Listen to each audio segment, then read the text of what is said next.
Private કંપનીનો થાંભલો મારા ખેતરમાં નાખે તો મારું ખેતર છે એને વેચાતું લઈ લેવું પડે।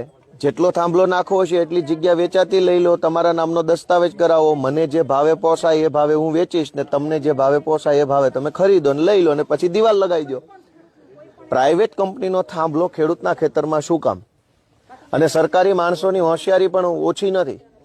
અનેક જિલ્લામાં કલેક્ટરો અને એડિશનલ કલેક્ટરો છે એ ખેડૂતોને એવી વાહિયાત વાતો કરે છે, હોશિયારીઓ મારે છે। ખેડૂતોના હક અને વળતરની માંગને લઈને આજે ગુજરાતમાં એક વિશાળ ટ્રેક્ટર રેલી જોવા મળી છે।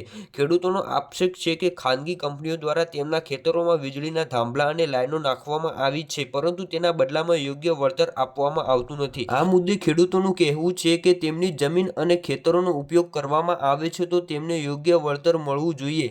આ માંગ સાથે આજે 1100થી પણ વધુ ટ્રેક્ટરોની ભવ્ય રેલી ગાંધીનગર તરફ જઈ રહી છે। આંદોલનને રાજકીય સમર્થન પણ મળવા લાગ્યું છે। આમ આદમી પાર્ટીના નેતા ગોપાલ ઇટાલિયા ખેડૂતોની માંગને યોગ્ય ગણાવી સમર્થન જાહેર કર્યું છે। હવે સૌની નજર ગાંધીનગર તરફ છે। ખેડૂતોની માંગ સરકાર સ્વીકારશે કે નહીં, ખેડૂતોને થાંભલા અને વીજ લાઇનના બદલામાં યોગ્ય વળતર મળશે કે નહીં, તે આવનારા દિવસોમાં સ્પષ્ટ થશે।